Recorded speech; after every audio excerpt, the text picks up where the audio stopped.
Welcome students. Mission 50 IAS के online platform पर आप सभी का स्वागत है। भारतीय राज्य व्यवस्था और संविधान से संबंधित हम अभी टॉपिक कवर कर रहे हैं और ये आपका बीपीएससी टीआरई 4 के लिए बहुत ही महत्वपूर्ण टॉपिक आपका है। जिनका भारतीय राज्य व्यवस्था और संविधान है, चूंकि 1 से 6 क्लास के लिए 5 क्लास के लिए इंडियन पॉलिटिकल कॉन्स्टिट्यूशन है, और बाकी बाकी के लिए 8 to 12 के लिए कितना है, पॉलिटिकल साइंस भी है ना उसमें। ठीक है, तो ये दोनों है। इसमें कुछ कुछ पॉलिटिकल साइंस के बच्चे बैठे हुए हैं क्या?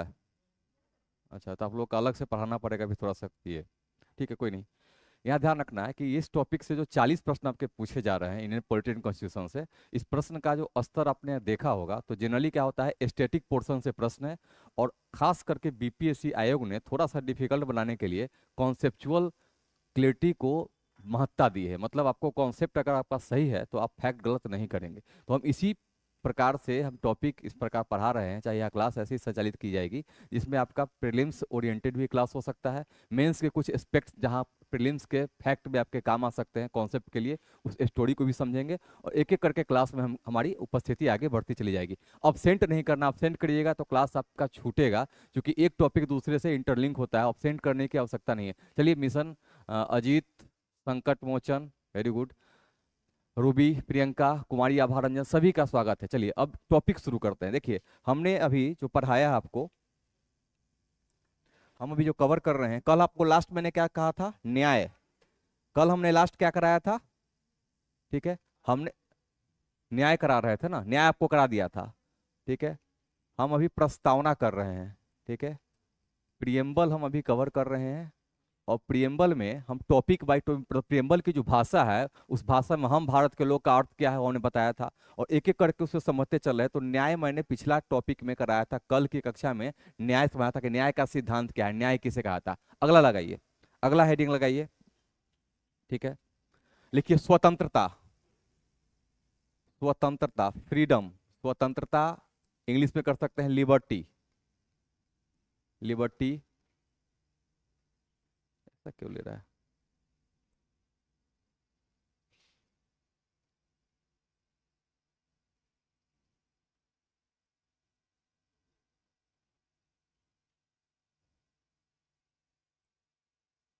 ठीक है, लिबर्टी, इसमें लिखिए यह, इसमें लिखना शुरू करना है, यह व्यक्ति की गतिविधियों पर, यह व्यक्ति की गतिविधियों पर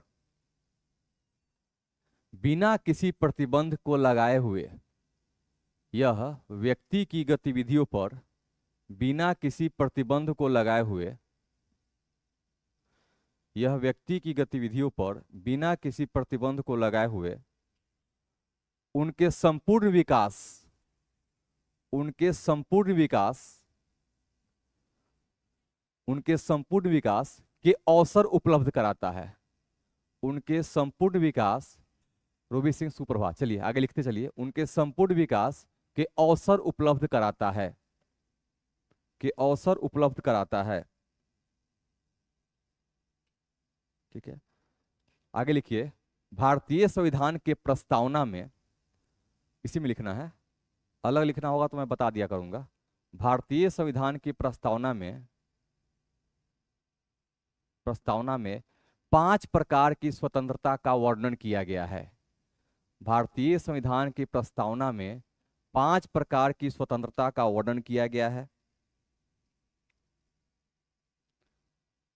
किया गया है। जैसे विचार, जैसे विचार कौमा अभिव्यक्ति, जैसे विचार कौमा अभिव्यक्ति, कौमा विश्वास, कौमा विश्वास, विचार कौमा अभिव्यक्ति कौमा विश्वास, कौमा धर्म एवं उपासना, कौमा धर्म एवं उपासना। ये प्रश्न आपका पूछा आता है कि कितने प्रकार की स्वतंत्रता दी गई है, आया था ना। तो ये 5 स्वतंत्रता है। अब पांचों के बारे में बताएंगे कि क्या है इसमें। आगे लिखिए, लिखिए, इतना ही नहीं, इतना ही नहीं, मूल अधिकारों के अंतर्गत, मूल अधिकारों के अंतर्गत, मूल अधिकारों के अंतर्गत इस स्वतंत्रता की सुरक्षा की गारंटी दी गई है। मूल अधिकारों के अंतर्गत इस स्वतंत्रता की सुरक्षा की गारंटी दी गई है। इस स्वतंत्रता की सुरक्षा की गारंटी दी गई है। इसमें कुछ समझना नहीं है। अगर आपका ये विचार या प्रियम्बल से जुड़ा हुआ कोई मामला आपका अगर हनन होता है तो आप कहाँ जाएंगे? सुप्रीम कोर्ट जा सकते हैं। सुप्रीम कोर्ट में जाके कह सकते हैं कि हमारे मौलिक अधिकारों का हनन हुआ है और इसको रोका जा सकता है। ठीक है, तो इसमें क्या करना, अब विचार के बारे में क्या है, तो विचार मतलब कि आपका ओपिनियन क्या है, किसी मुद्दा पर क्या ओपिनियन रखते हैं, तो आप इसके लिए स्वतंत्र हैं, हम अपना ओपिनियन दे सकते हैं। अभिव्यक्ति मतलब बोलने की स्वतंत्रता, किसी को कोई रोक नहीं सकता है, बोल सकता है। अब आगे आर्टिकल 19(1) जब आर्टिकल 21(a) जोड़ के पढ़ाएंगे तो बताएंगे अभिव्यक्ति में रीजनेबल रिस्ट्रिक्शन भी लगाया गया है। यहाँ पर ध्यान रखना है कि अभिव्यक्ति मतलब बोलना। ठीक है, अब देखिए धर्म, तो किसी भी धर्म को आप मानिए ना मानिए आपके ऊपर है। बहुत ऐसा, जैसे जब जनगणना होता है तो जनगणना में ऐसा भी डेटा आया धार्मिक में जिसने कहा है कि हम कोई धर्म नहीं मानते हैं। तो कुछ ऐसे भी है जो तटस्थ है। ठीक है, तो वो मानना उनके ऊपर डिपेंड करता है। तो हम देखेंगे हमारी स्वतंत्रता का जो स्वरूप है क्या है, सकारात्मक है। मतलब किसके लिए सकारात्मक है? नागरिक के लिए। और कानून के लिए और सरकार के लिए क्या है? नकारात्मक है। अगर सरकार इसका हनन करती है तो कहाँ चले जाओगे? Supreme court. कोई दिक्कत नहीं, आगे लिखिए, अगला पॉइंट लिखिए। समता, इक्वलिटी, समता इक्वलिटी लिखिए। यह विचार, यह विचार संविधान की प्रस्तावना में, यह विचार संविधान की प्रस्तावना में प्रतिष्ठा और अवसर को लेकर, प्रतिष्ठा और अवसर की समता करके लिखी जाएगी। यह विचार संविधान की प्रस्तावना में प्रतिष्ठा और अवसर को, अवसर की समता, प्रतिष्ठा और अवसर की समता के साथ जोड़ा गया है। समता, प्रतिष्ठा और अवसर, अपॉर्चुनिटी, ठीक है, ग्लोरी एंड अपॉर्चुनिटी की समता के साथ जोड़ा गया है। ठीक है, लिखिए इसके अंतर्गत, इसके अंतर्गत, इसके अंतर्गत प्रतिष्ठा और अवसर, दो प्रकार के समता की बात की गई। प्रतिष्ठा की समानता होगी और अवसर की समानता होगी। मैं आगे समझाऊंगा। समता क्या है बताइए भाई, अब तो के साथ जोड़ा गया है। जो शब्द अपने मुंह से निकल गया फिर दोबारा हो नहीं पाएगा, क्योंकि खुद से लिखवाना पड़ता है। ठीक है, के साथ जोड़ा गया है। फिर लिखिए आगे क्या लिखवा रहा था मैं। इसके अंतर्गत भारतीय समाज में, भारतीय समाज में किसी भी वर्ग के लिए बिना किसी भेदभाव का, इसके अंतर्गत भारतीय समाज में किसी भी वर्ग के लिए बिना किसी भेदभाव का, किसी भी वर्ग के लिए बिना किसी भेदभाव का प्रत्येक व्यक्ति को अवसर उपलब्ध कराना, प्रत्येक व्यक्ति को, प्रत्येक व्यक्ति को समान अवसर उपलब्ध कराना, ऐसे लिख लीजिए। प्रत्येक व्यक्ति को समान अवसर उपलब्ध कराना, कराना, कराना, कराना आवश्यक होता है, आवश्यक होता है, आवश्यक होता है। देखिए भारतीय संविधान में तीन प्रकार की समता की चर्चा है। भारतीय संविधान में तीन प्रकार की समता की चर्चा है। तीन प्रकार की समता की चर्चा है। राजनीतिक समता, सामाजिक समता और आर्थिक समता। तीन प्रकार की समता की चर्चा है। राजनीतिक चर्चा, सामाजिक चर्चा और आर्थिक समता। ठीक है, पॉलिटिकल, सोशल और इकोनॉमिक, तीन प्रकार की समता। नहीं, समता भी तीनों है, ये आयाम है। न्याय भी तीन प्रकार है और समानता भी। राजनीतिक स्तर पर समानता नहीं है, पुरुष और महिलाओं में भेदभाव किया गया, धर्म के आधार पर भेदभाव है। ठीक है, ये आयाम है, आयाम को समझा देंगे। आप लिखिए पहले इसको, फिर लिखिए आगे। इसमें हमने लिखवाया है भारतीय संविधान में तीन प्रकार के समानता के आयाम, आयाम लिखवाया है मैंने। तीन प्रकार के समानता के आयाम लिखवाए हैं, मतलब डायमेंशंस, चर्चा नहीं है। चर्चा लिखवा दिए हैं, उसको आयाम कर दीजिए, आयाम कर दीजिए, चर्चा नहीं होगा इसमें। आयाम आयाम मतलब कि इस प्रकार की समानता में राजनीतिक समानता, सामाजिक और आर्थिक आयाम है, डायमेंशंस है, इसकी चर्चा करेंगे हम। तो तीन प्रकार की समानता के आयाम है, तीनों का हो गया। अब आगे लिखिए इसमें, लिखिए भारतीय संविधान में, भारतीय संविधान में देश का, देश के प्रत्येक नागरिक, भारतीय संविधान में देश के प्रत्येक नागरिक, देश के प्रत्येक नागरिक के लिए, चाहे वह देश के प्रत्येक नागरिक के लिए चाहे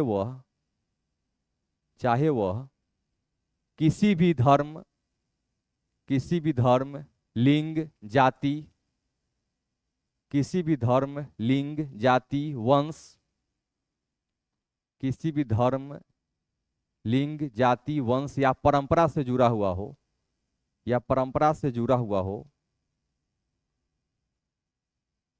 जुड़ा हुआ हो, लोक नियोजन में, लोक नियोजन मतलब पब्लिक, यहाँ पे जो वैकेंसी होता है ना उसको बोला जाएगा। सरकार जो अपना पद निकालती है, पोस्ट निकालती है सेवा में, तो लोक नियोजन, लोक नियोजन में किसी भी आधार पर भेदभाव नहीं किया जाएगा, किसी भी आधार पर भेदभाव नहीं किया जाएगा। आगे तो इसकी चर्चा करनी ही है, ठीक है। आगे आगे हम आर्टिकल 15 जब बताएंगे, 16 तो समझा देंगे अच्छे। हाँ, 15-16 दोनों को मिला के पढ़ाएंगे तो समझ में आ जाएगा, ठीक है। वो तो है, अब वास्तविकता और काल्पनिक में छोड़ दीजिए। बहुत सी दुनिया में है जो बोला गया है कि नहीं होना है, वही हो रहा है। तो उसका तो हम बताए ही थे कि गांधी जी के नीचे बैठ के बोलता है सदा सत्य बोलो, एक नंबर झूठ बोल रहा है, ठीक है। गांधी जी सुन के कान पका हुआ है उनका, ठीक है। घूस नहीं लेना है, भ्रष्टाचार अपराध है, और खाली वही हो ही रहा है। तो अलग है, सिद्धांत पर मत जाइए। सिद्धांत पर जाइएगा तो पढ़ा लिखा सब बेकार हो जाएगा। पढ़ लिख लो और मार्केट में उतरो, पता चलेगा कि जितना पढ़े वो सब बेकार है कि हम तो फील ही कर रहे हैं ये चीज़। लेकिन कोई बात नहीं, क्या करोगे, संघर्ष करना पड़ता है। आगे लिखिए, बंधुत्व, बंधुत्व, फ्रेटर्निटी, आधा तो संयुक्त है, बंधुत्व, फ्रेटर्निटी, फ्रेटर्निटी, बंधुत्व, फ्रेटर्निटी। देखिए इसमें टैक्स करके लिखिए, फ्रेटर्निटी मतलब भाईचारा। लिखिए इसमें, भारतीय संविधान में, भारतीय संविधान में अगला अगला है, अगला हेडिंग है बंधुत्व। अच्छा हिंदी नहीं लिखी, यहाँ हिंदी लिख दिए थे, फ्रेटर्निटी। लिखिए इसमें, भारतीय संविधान में सभी लोगों के बीच, सभी लोगों के बीच आपसी भाईचारे के साथ मिलजुल कर रहने का आदर्श है। सभी लोगों के बीच आपसी भाईचारे के साथ मिलजुल कर रहने, भाईचारे के साथ मिलजुल के रहने, मिलजुल के रहने, ठीक है, का आदर्श है कर दीजिए। चर्चा नहीं, खाली इसमें सेंस है, का आदर्श है, का आदर्श है। लिखिए बंधुत्व का अर्थ है, अब आगे लिखिए, बंधुत्व का अर्थ है, बंधुत्व का अर्थ है सभी नागरिकों के बीच, सभी नागरिकों के बीच, बंधुत्व का अर्थ है सभी नागरिकों के बीच एक होने का भाव जागृत करना। बंधुत्व का अर्थ है सभी नागरिकों के बीच, ऑल सिटीजन्स, एक होने का भाव जागृत करना, एक होने का भाव जागृत करना, जागृत करना, जिससे सर्वमान्य भाईचारा हो सके। सर्वमान्य मतलब सभी को मानने वाला, जिससे सर्वमान्य, यूनिवर्सल, सर्वमान्य भाईचारा स्थापित हो सके, सर्वमान्य भाईचारा स्थापित हो सके, ठीक है। नोट लिखिए, सर्वमान्य भाईचारा स्थापित हो सके। नोट लिखिए, नोट लिखिए, भारतीय संविधान में, नोट करके लिखना है, भारतीय संविधान में एकल नागरिकता तथा मौलिक कर्तव्यों के माध्यम से, भारतीय संविधान में एकल नागरिकता, एकल नागरिकता तथा मौलिक कर्तव्यों के माध्यम से, मौलिक कर्तव्यों के माध्यम से, एकल नागरिकता तथा मौलिक कर्तव्यों के माध्यम से, माध्यम से बंधुत्व की भावना को प्रोत्साहित किया गया है, बंधुत्व की भावना को प्रोत्साहित किया गया है, प्रोत्साहित किया गया। समझ में आया? क्योंकि एकल नागरिकता मतलब सभी नागरिकों के पास एक सिटीजनशिप है, तो भेदभाव नहीं हुआ, ठीक है। और दूसरा क्या है, मौलिक कर्तव्य में 11 मौलिक कर्तव्य है, सबको मानना है। तो संविधान में एक प्रकार का एसेंस दिया गया कि सभी लोग एक है, सभी नागरिक एक है। तो ये दो प्रोविजन पॉलिटिकल, एक प्रकार से सिंपैथी की बात करता है या एकरूपता की बात करता है। तो दोनों अगर प्रश्न पूछा जाए कि भारतीय संविधान का कौन सा खंड है जिसमें बंधुत्व को बढ़ाने से संबंधित प्रावधान लिखित है या प्रावधान उल्लिखित है, आप ऑप्शन में आपका एकल नागरिकता मौलिक कर्तव्य या तो दोनों होगा या कोई एक देगा, तो टिक वही मारना है, क्योंकि डायरेक्ट किससे लिंक कर रहा है। समझ में आ रहा है चीज। अगला लिखिए नेक्स्ट, व्यक्ति की गरिमा। क्योंकि इस टर्म को थोड़ा समझाना, यहाँ से प्रश्न बहुत अधिक आता है। व्यक्ति की गरिमा, dignity of the individual, English में लिखना है तो लिखना है dignity of the individual, dignity of the individual, व्यक्ति की गरिमा, डैश दे के लिखिए। कुछ बता सकता है इसके बारे में, क्या क्या है ये व्यक्ति की गरिमा मतलब क्या होता है? अरे आप लोग का गरिमा क्या हो सकता है? आत्मसम्मान, ग्लोरिफिकेशन, कोई आपका अपमान ना करे, ठीक है। कहीं भी कोई ये करता है तो आप बोल सकते हैं कि आप आपको ऐसा नहीं कह सकते हैं। तो व्यक्ति का गरिमा मतलब क्या है? आपका सेल्फ डिफेंस का एक तरीका है, और आपका क्या है, आपको ग्लोरीफाई करेगा, आत्मसम्मान है। तो लिखिए, भारतीय संविधान में, भारतीय संविधान में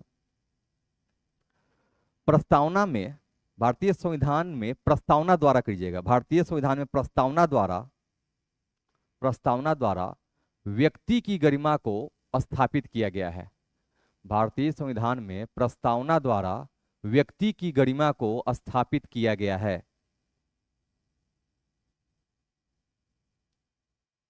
स्थापित किया गया है। इसका सामान्य अर्थ है, इसका सामान्य अर्थ है, इसका सामान्य अर्थ है कि हर व्यक्ति का व्यक्तित्व पवित्र होता है।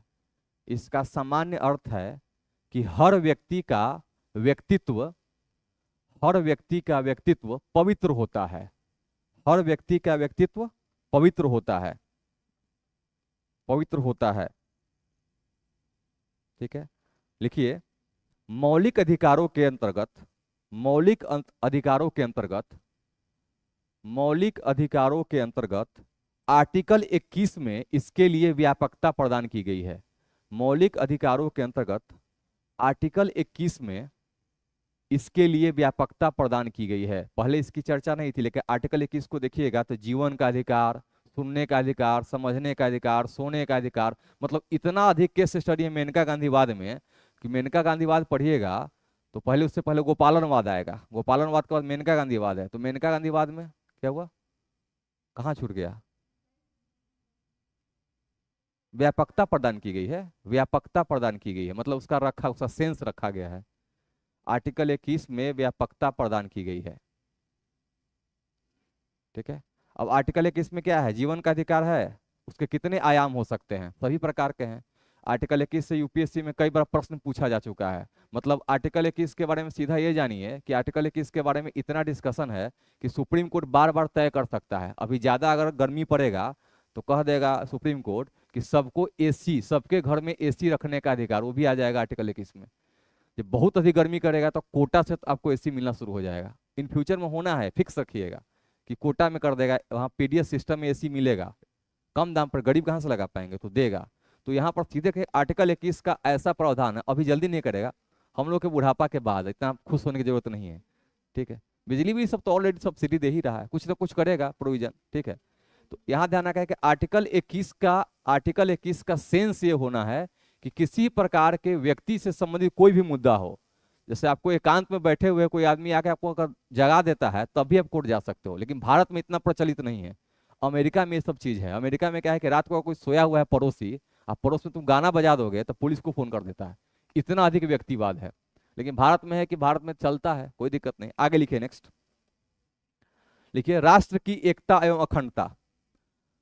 राष्ट्र की एकता एवं अखंडता मतलब, हाँ नेक्स्ट, नेक्स्ट पॉइंट, प्रियम्बल का जो जो खंड जो जो लिखा हुआ है उसको मैं एलोबरेट कर रहा हूं, समझाते हुए बढ़ रहा हूं। राष्ट्र की एकता एवं अखंडता, ठीक है। Unity and integrity of the nation, unity and integrity of the nation. लिखिए इसमें, देखिए भारत की बहुलवादी संस्कृति को देखते हुए, भारत की बहुलवादी संस्कृति को देखते हुए, बहुत प्रकार की संस्कृति यहाँ पर है, बहुत प्रकार के धर्म हैं। भारत की बहुलवादी संस्कृति को देखते हुए इसकी एकता एवं अखंडता को बनाए रखना आवश्यक था। भारत की बहुलवादी संस्कृति को देखते हुए इसकी एकता एवं अखंडता को बनाए रखना आवश्यक था। इसकी एकता और अखंडता को बनाए रखना आवश्यक था। ठीक है। अतः संविधानविदों ने अतः संविधानविदों ने संविधानविदों ने संविधानविदों ने संविधानविद मतलब संविधान लिखने वाले, संविधान का जानकार। संविधानविद आप नहीं सुने हुए हैं? संविधान निर्माता ने लिख दो, संविधान निर्माताओं ने लिख लो। संविधानविदों मतलब इनको संविधान की जानकारी है, जो विद्वान है। संविधानविदों ने इससे संबंधित प्रावधान इससे संबंधित प्रावधान अब बहुत ही इजी वर्ड लिखवाएंगे, चलिए अब बदल देते हैं, अपना लैंग्वेज ही चेंज कर लेते हैं। इससे संबंधित प्रावधान अप्रत्यक्ष रूप से जोड़ दिए गए। अप्रत्यक्ष रूप से जोड़ दिया, ऐसे कीजिए, इससे संबंधित प्रावधान अप्रत्यक्ष रूप से जोड़ दिया जोड़ दिया। आगे चलकर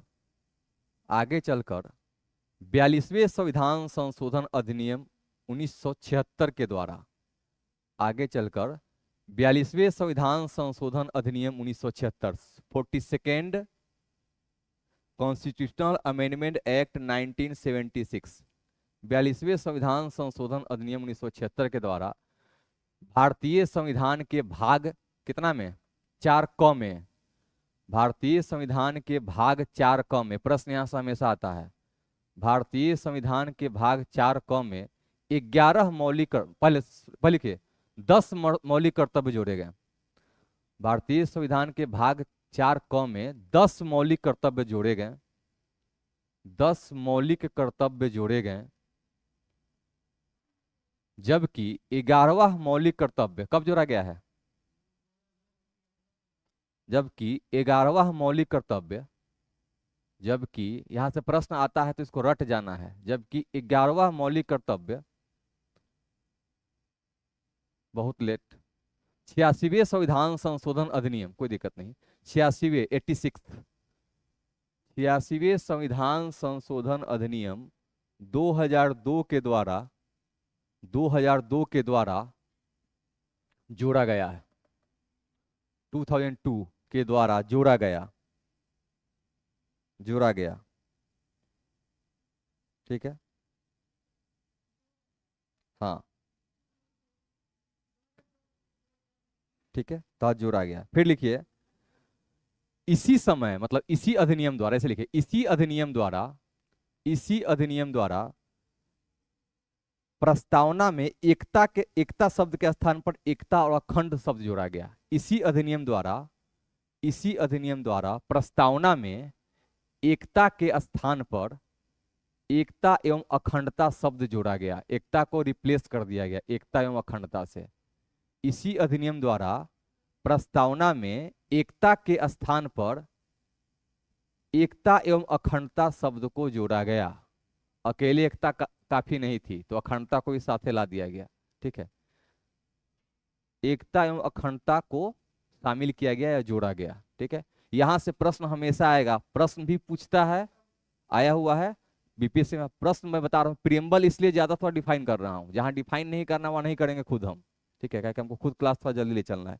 ये सब शब्द से सीधे शब्द डालेगा, प्रश्न पूछेगा। तो प्रियम्बल, मौलिक अधिकार, मौलिक कर्तव्य, ये तो कम से कम रटा हुआ होना चाहिए, क्योंकि यहाँ से हमेशा प्रश्न आएगा। मैच दी फॉलोइंग में जैसे भी आ जाए। दूसरा है लोकसभा राज्यसभा में सीटों की संख्या कहाँ कहाँ कितना है, वो भी रट जाना, कोई ठीक नहीं है। संविधान की समिति या रट जाना, प्रश्न फिक्स है कि पूछेगा। जो भी समिति है आपको याद रखना है। ठीक है, केंद्र राज्य से संबंधित जितना ही मामला है, कौन किसको त्याग पत्र देता है, कौन किसको सौंपता है, क्या है, वो सभी मामला, सबसे संबंधित आर्टिकल भी याद करना पड़ेगा आपको। राज्यसभा लोकसभा का जितना अधिनियम कैसे पास होता है, एक्ट कैसे, वित्त विधेयक 1 क्या है, वित्त विधेयक 2 क्या है, इससे संबंधित प्रावधान में समझा दूंगा सब। वो सभी प्रश्न आपसे पूछे जा सकते हैं। बाकी जो संवैधानिक संस्था है, संविधानेतर संस्था है, कार्यपालक आदेश से बना हुआ कोई संस्था है, संबंधित टॉपिक को याद करना है, क्योंकि वहां से सीधे पूछेगा कि इसका फाउंडेशन कैसे हुआ है, कितने मेंबर हैं, कैसे कैसे फंक्शन करता है, क्या जुडिशरी पावर दिया गया है नहीं दिया गया है। तो वो सब टॉपिक जहां से आपके एग्जाम में प्रश्न पहले उसको हम कवर कराएंगे, उसके बाद जो टॉपिक हमारा बचा रहेगा उसको कराएंगे। ठीक है, आगे लिखिए नेक्स्ट।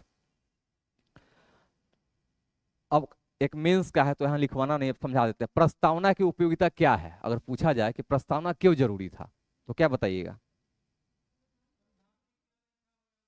मतलब संविधान का दर्शन है, तो संविधान का दर्शन जाने बिना जनता क्या करेगा, रिएक्ट नहीं कर पाता। हाँ ठीक है, तो प्रस्तावना में संविधान क्या करेगा, संविधान क्यों बनाया गया वो लिखा गया है कि संविधान नागरिकों के लिए बनाया गया, तो नागरिक को क्या क्या चाहिए, तो ये चीज नागरिक को मिलेगा तो नागरिक का विकास होगा, चहुमुखी विकास होगा। तो प्रस्तावना की उपयोगिता क्या चीज में है, तो राष्ट्र की एकता अखंडता के लिए है, सामाजिक न्याय न्याय के लिए है, आर्थिक विभेदन को दूर करने के लिए। ये सारा जितना पॉइंट इसमें लिखवाए हैं वर्ड में, उस सब चीज को एलोबरेट कर दीजिएगा, आपका काम हो जाएगा। ठीक है, आगे हेडिंग लगाइए, प्रस्तावना संशोधनीय है या नहीं, लिखिए हेडिंग लगाइए, प्रस्तावना संशोधनीय है या नहीं, प्रीएम्बल इज कन्वर्टिबल और नॉट। प्रस्तावना संशोधनीय, संशोधन लिखने आता है ना, तो उसमें नौ में दीर्घिकार है य लगा देना है। प्रस्तावना संशोधनीय है या नहीं, ये केस स्टडी है, यहां से प्रश्न आपके आते हैं, लिखिए इसमें। देखिए, भारतीय संविधान के अनुच्छेद 368 के तहत, भारतीय संविधान के अनुच्छेद 368 के तहत 368 हम बताए थे संविधान संशोधन किया जाता है इसमें। ठीक है, 368 के तहत प्रस्तावना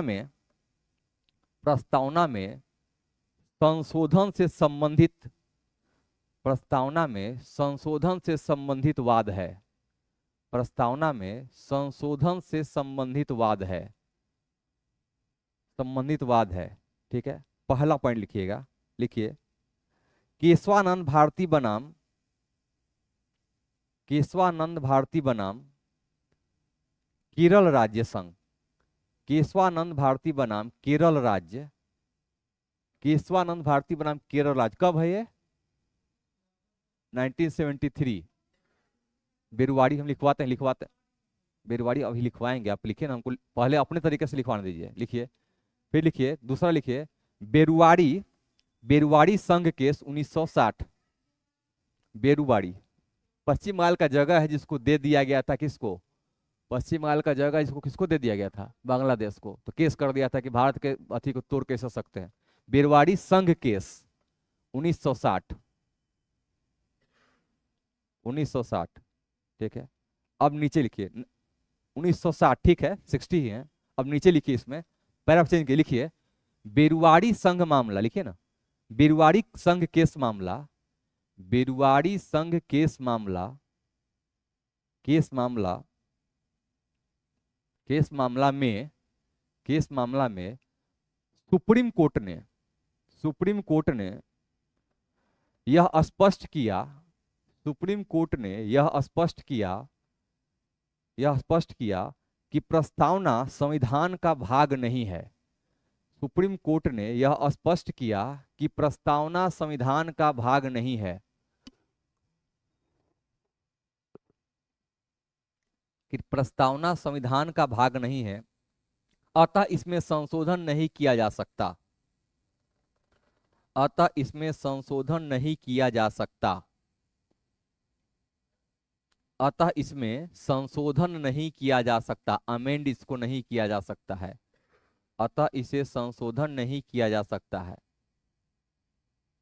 इस फैसले को पलटते हुए, इस फैसले को पलटते हुए, इस फैसले को पलटते हुए सुप्रीम कोर्ट ने, सुप्रीम कोर्ट ने केशवानंद भारती वाद में स्पष्ट कहा, इस केस को पलटते हुए सुप्रीम कोर्ट ने केशवानंद वाद में स्पष्ट कहा कि प्रस्तावना संविधान का भाग है, स्पष्ट कहा कि प्रस्तावना संविधान का भाग है, प्रस्तावना संविधान का भाग है, भाग है, और इसे, और इसे संविधान का भाग है, और इसे संविधान संशोधन, संविधान की संशोधन शक्ति द्वारा, और इसे संविधान की संशोधन शक्ति द्वारा, संविधान की संशोधन शक्ति द्वारा आर्टिकल 368, आर्टिकल 368, आर्टिकल 368 के तहत संशोधन किया जा सकता है। आर्टिकल 368 के तहत संशोधन किया जा सकता है, परंतु इसके मूल ढांचे, परंतु इसके मूल ढांचे से संबंधित विषयों में नहीं, परंतु इसके मूल ढांचे से संबंधित विषयों में नहीं, विषयों में नहीं, सब्जेक्ट, विषयों में नहीं। ठीक है, मूल ढांचा क्या होगा, लास्ट कर दो, मूल ढांचा क्या होगा, मूल ढांचा क्या होगा, इसकी व्याख्या का अधिकार सुप्रीम कोर्ट ने अपने पास रख लिया।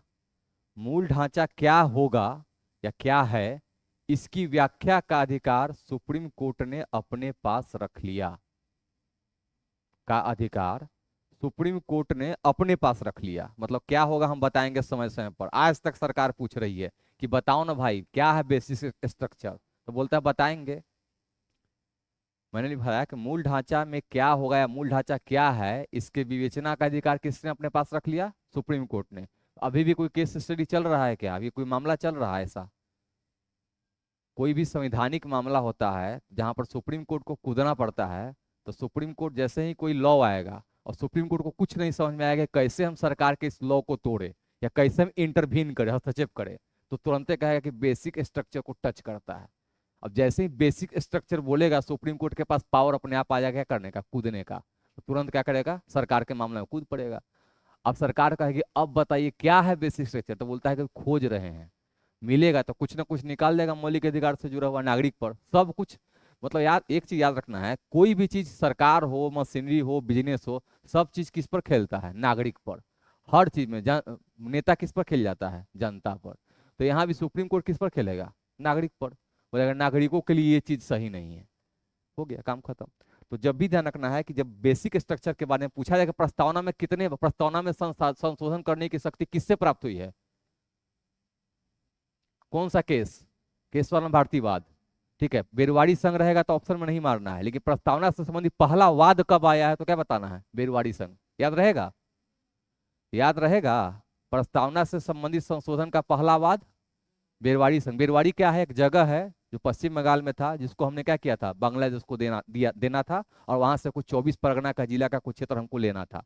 तो चूंकि भारत का पार्ट था तो सुप्रीम कोर्ट में केस चला गया कि कैसे बेरवाड़ी का पार्ट कैसे दे सकते हैं, तो भारत का अंग है, तो राज्य के सीमा को बढ़ाना घटाने का क्षमता किसके पास है, संसद के पास। तो संसद तो कर सकता था, लेकिन चूंकि मौलिक अधिकार का मामला था, किसी का जमीन था, वो हिस्सा था, बोला कि अपना जमीन हम कैसे देंगे, तो हमारा प्लॉट है, तो ये तो मौलिक अधिकार से फिर जुड़ गया। सामान्य से तो आपको याद है कि 1 से 4 में हम कर सकते हैं, लेकिन फिर मौलिक अधिकार से जुड़ गया, तो मौलिक अधिकार से जैसे मुद्दा आया कहाँ चला गया, सुप्रीम कोर्ट में। तो सुप्रीम कोर्ट कहा कि ठीक है हम नहीं कर सकते हैं, बेरवाड़ी संघ में कहा कि नहीं, जमीन आप नहीं दे सकते हैं। फिर एक मामला गया कि फिर संविधान संशोधन कर दिया गया। ठीक है, वही था, वही बात है। तो उसका फिर उससे पहले सकनी प्रसादवाद में एक और केस हो चुका था संपत्ति को लेकर। तो बहुत सारे मामलों को देख, जटिलता को देख सरकार चुप हो गई, लेकिन जमीन अधिग्रहण तो करना था, तो संशोधन किया गया।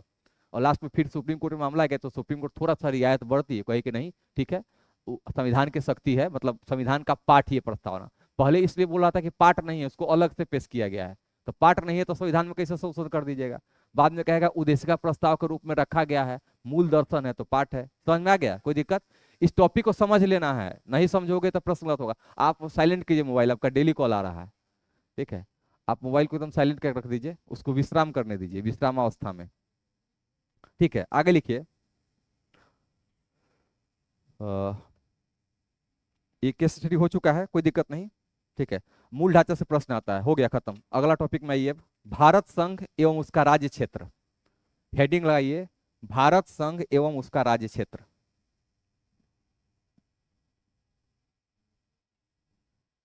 संघ एवं उसका राज्य क्षेत्र। और इसी के साथ कर लेंगे दूसरा टॉपिक, प्लस करके लिख दीजिए, राज्यों का पुनर्गठन। क्योंकि ये टॉपिक बहुत छोटा है, तो पुनर्गठन को इसी टॉपिक में हम मिला देंगे, राज्यों का पुनर्गठन। ये दोनों टॉपिक साथ में लिखिए। भारत संघ एवं उसका राज्य क्षेत्र, अगला है राज्यों का पुनर्गठन। लिखते चलिए। भारतीय संविधान के अनुच्छेद 1 में, भारतीय संविधान के अनुच्छेद 1 में, अनुच्छेद 1 नहीं, अनुच्छेद 1 से 4, 1 से 4 तक, भारतीय संविधान के अनुच्छेद 1 से 4 तक भारतीय एवं उसके संघ राज्य क्षेत्रों का वर्णन किया गया है। भारतीय संविधान में अनुच्छेद 1 से 4 तक भारतीय संघ एवं उसका राज्य क्षेत्र का वर्णन किया गया है। भारतीय संविधान के अनुच्छेद 1 से 4 तक भारतीय संघ एवं उसके राज्य क्षेत्र का वर्णन किया गया है। यह संविधान के भाग 1 में वर्णित है। यह संविधान के भाग 1 में वर्णित है। यह संविधान के भाग 1 में वर्णित है। अब अनुच्छेद 1 लिख के डैश दीजिए, चारों को अलग अलग करवा देते हैं। आर्टिकल 1 लिख के डैश देना है। लिखिए इसमें, इसमें संघ एवं राज्य क्षेत्रों का वर्णन किया गया है। आर्टिकल 1 लिख के डैश दीजिए। आर्टिकल 1 अनुच्छेद 1 डैश देख लिखिए, इसमें संघ एवं राज्य क्षेत्रों का वर्णन किया गया है। थोड़ा फास्ट कलम चलाना है। इसमें संघ एवं राज्य क्षेत्रों का वर्णन किया गया है। ठीक है, लिखिए, इसी में लिखना है। इसके अंतर्गत, इसके अंतर्गत यह निर्धारित किया गया है, इसके अंतर्गत यह निर्धारित किया गया है, भारत अर्थात इंडिया राज्यों का संघ होगा।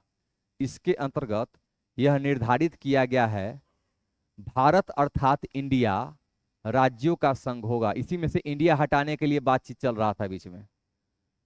इसके अंतर्गत यह निर्धारित किया गया है, भारत अर्थात इंडिया राज्यों का संघ होगा, राज्यों का संघ होगा। ठीक है, लिखिए, इसमें भारत एक देश का नाम है। इसमें भारत देश का नाम है। इसमें भारत देश का नाम है, जबकि संघ शासन प्रणाली को दर्शाता है। इसमें भारत देश का नाम है, जबकि संघ शासन प्रणाली को दिखाता है। इसमें भारत देश का नाम है, जबकि संघ शासन प्रणाली को दिखाता है। ठीक है, लिखिएगा, संविधान के पहली अनुसूची में, इसी में लिखना है, संविधान के पहली अनुसूची में, संविधान के पहली अनुसूची में राज्य एवं उसके राज्य क्षेत्र के, संविधान के पहली अनुसूची में राज्य एवं उसके राज्य क्षेत्र, राज्य एवं उसके राज्य क्षेत्र, राज्य क्षेत्र, राज्य क्षेत्र के वर्णन, के वर्णन किए गए हैं, के वर्णन किए गए हैं, के वर्णन किए गए हैं। उदाहरण के लिए पॉइंट 1 लिखिए, उदाहरण के लिए पॉइंट 1 लिखिए। भारत के राज्य क्षेत्र में, भारत के राज्य क्षेत्र में, भारत के राज्य क्षेत्र में, भारत के राज्य क्षेत्र में समाविष्ट होंगे, समाविष्ट मतलब शामिल होंगे, लिखिए, हिंदी उतना ट्रिपकल लिखे। भारत के राज्य क्षेत्र में शामिल होंगे, शामिल होंगे राज्यों के राज्य क्षेत्र, राज्यों के राज्य क्षेत्र, राज्यों के राज्य क्षेत्र, कौमा, पहली अनुसूची में निर्दिष्ट, पहली अनुसूची में वर्णित संघ राज्य क्षेत्र, पहली अनुसूची में वर्णित संघ राज्य क्षेत्र, पहली अनुसूची में वर्णित संघ राज्य क्षेत्र, पहली अनुसूची में वर्णित संघ राज्य क्षेत्र, तथा तथा ऐसे अन्य राज्य क्षेत्र जो अर्जित किए गए हैं, तथा ऐसे राज्य क्षेत्र जो अर्जित किए गए हैं, जो अर्जित किए गए हैं। ठीक है, मतलब आर्टिकल 1 में 3 प्रकार का राज्य का वर्णन है। एक तो सिर्फ जो अनुसूची 1 में जिसका इसका नाम लिखा गया है वो राज्य हो जाएगा। तो अनुसूची 1 में पढ़ोगे तो शुरुआत में कितना राज्य था, बाद में संशोधन करके बहुत सारा राज्य आया है। ठीक है, तो 14 राज्य, वेरी गुड। तो 14 राज्य का अनुसूची 1 में वर्णित किया गया, तो एक तो वो राज्य हो गया। दूसरा, जो राज्य पुनर्गठन अधिनियम पारित किया गया तो बहुत सारा राज्यों का यूटी का गठन हुआ था ना। तो गठन होने के बाद जो आया वो यूटी आ गया। तो दूसरा क्या है, वो सभी संघ राज्य क्षेत्र का वर्णन किया गया। और तीसरा, आपने सिक्किम को अपने अंतर्गत लिया है, ठीक है, वैसे राज्य अंडमान निकोबार का कुछ क्षेत्र हमने लिया था, लक्षद्वीप का कुछ क्षेत्र हमने लिया था, फ्रांस से हमने कुछ क्षेत्र लिया था, जो फ्रांस यहाँ पर शासन करके गया था। कौन कौन सा क्षेत्र हम फ्रांस के अंतर्गत था, पुडुचेरी था, गोवा भी है उसमें लगभग। ठीक है, पुर्तगाल किसके अधीन था,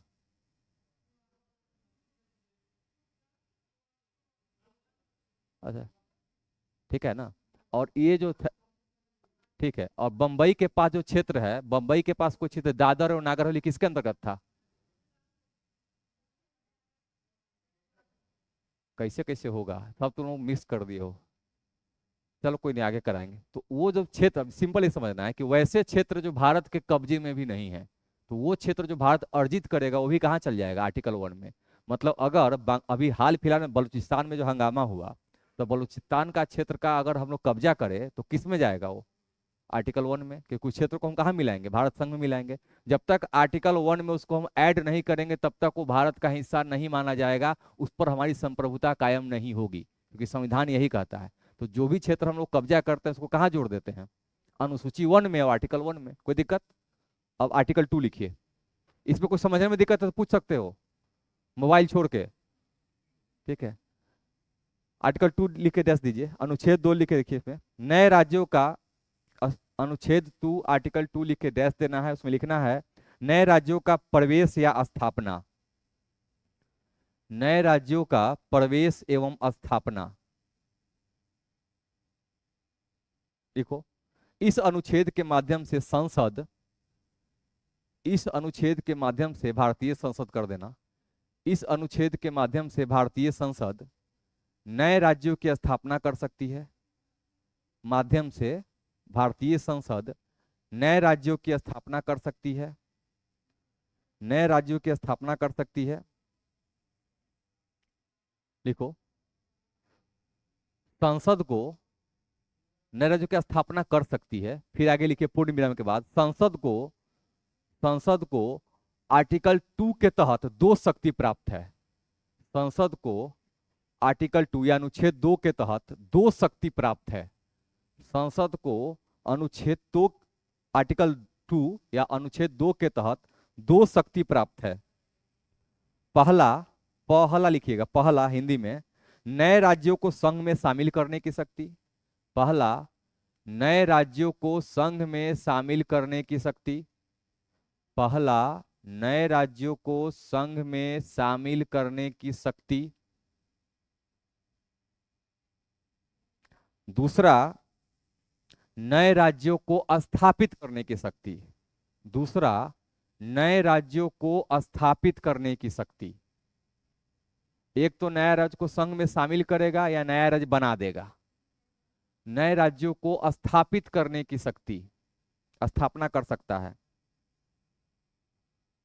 ठीक है, समझ में आ गया। अब इसमें कुछ देखो, पहला है कि नए राज्यों को संघ में शामिल, तो संघ में शामिल किसको करेगा, जो पहले से राज्य है। तो जो भारत में, भारत के अंतर्गत जो पहले से राज्य है, कोई भी राज्य है, मान लो कि ये, तो भारत के अंदर जो पहले से राज्य है उसको क्या करेगा, शामिल तो कर सकता है संघ में। और नया राज्य किसको बनाएगा, कुछ लिया, कुछ अधिग्रहण किया तो उसको क्या किया, नया राज्य बना दिया। जैसे सिक्किम को, सिक्किम को हमने क्या किया, अधीनस्थ किया, बाद में क्या किया, उसको दर्जा प्रदान कर दिया। तो नया राज्य जब भी लेंगे तो कहीं ना कहीं दूसरे राज्य से भी ले सकते हैं, अपने राज्य से भी ले सकते हैं। लेकिन संघ में कौन जाएगा, जो राज्य पहले से बना हुआ है। मान लीजिए कि गोवा था, तो गोवा पहले से क्या था, संघ में था, बाद में उसको पूर्ण राज्य का दर्जा दे दिया गया 1987 में। तो कुछ राज्य ऐसे थे जो पहले से मौजूद था, उसको तोड़ ताड़ के बना दिया गया, संघ में शामिल कर दिया गया। लेकिन कुछ राज्य था जिसको बाद में स्थापित किया गया है, जैसे कि तेलंगाना की चर्चा करेंगे, कुछ भी करेंगे। तो वैसे राज्य जो है तो पहले से ही, लेकिन उनका कोई नाम पता नहीं है, तो उसको क्या करेंगे, स्थापित कर सकते हैं। जिस नया नाम दे सकते हैं, नाम बदल सकते हैं, कुछ भी, इसमें कोई दिक्कत नहीं है ना। चलिए आगे लिखिए नेक्स्ट। ठीक है, अब दो प्रकार के, एक तो संसद का एक चीज, मतलब आजादी से पहले समझिए, आजादी से पहले चार प्रकार का वर्गीकरण था राज्यों का, चार वर्गीकरण, कैटेगरी पढ़ा होगा आपने। तो एक वर्गीकरण था जिसमें राज्य का दो कैटेगरी है, चार में एक ऐसा कैटेगरी था जो पहले से स्थापित था और संघ का हिस्सा था, मतलब स्वीकार कर चुका था कि भारत संघ में शामिल होंगे। दूसरा है देशी रियासत, राज्य तो था लेकिन संघ में हिस्सा नहीं लिया था। तो इसी की हम बात कर रहे हैं, दूसरा कि देशी रियासत वाला जो क्षेत्र था वो संघ का हिस्सा तो नहीं बना था ना, अलग था। तो उसको क्या करेंगे, संघ में शामिल कर देंगे। तो वैसे राज्य जो मौजूद तो है पहले से लेकिन संघ का हिस्सा नहीं है, उसको क्या करेंगे, आर्टिकल 2 के तहत क्या करेंगे, संघ का हिस्सा बना लेंगे। कोई दिक्कत, समझ में आ गया। तीसरा लिखिए, आर्टिकल 3। ठीक है, लिखिए इसमें, आर्टिकल 3 लिख डैश दीजिए, इसमें राज्यों के पुनर्गठन से संबंधित संसद की शक्ति दी गई है। इसमें राज्यों के पुनर्गठन से संबंधित, राज्यों के पुनर्गठन से संबंधित संसद की शक्ति है, संसद की शक्ति है, संसद की शक्ति है, संसद की शक्ति दी गई है, या शक्ति है सीधे लिखो। अब आगे पैराग्राफ के लिखो, अनुच्छेद 3 के अंतर्गत, अनुच्छेद 3 के अंतर्गत नए राज्यों का निर्माण, नए राज्यों का निर्माण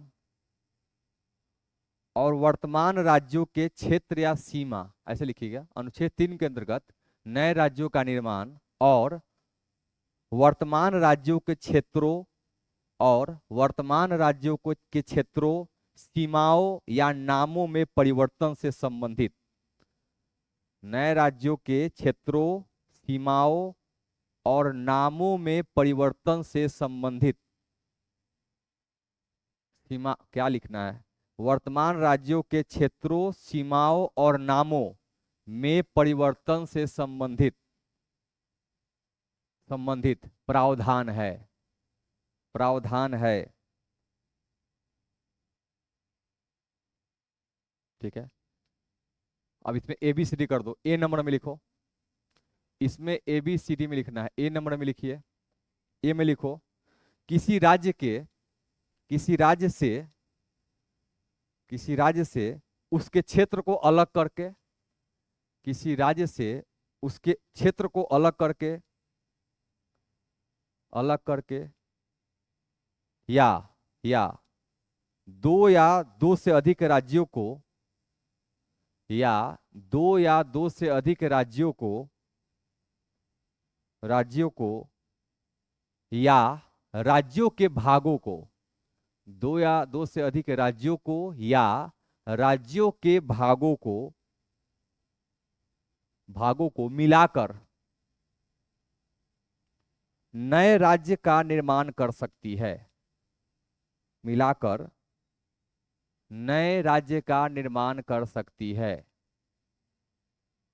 नए राज्यों का निर्माण कर सकती है। ठीक है, इसमें कुछ बताना नहीं है ना, दो अलग अलग क्षेत्र है, मान लो कि एक राज्य है तो या इसको तोड़ देगा या इसका पूरा थोड़ा सा खंड ले लेगा, दो राज्य है दोनों को मर्ज कर देगा, एगो बड़का बना देगा, दो से अधिक राज्य है उनको दूर दूर तक कुछ कुछ क्षेत्र में लेके इसके क्षेत्र में क्या करेगा, तीसरा राज्य बना देगा। मतलब कहने का अर्थ है कि हम क्या करेंगे, तोड़ फोड़ करके किसी भी तरह बड़े आकार को 3 गो में, 4 गो में, 2 गो में या एक में कर सकते हैं।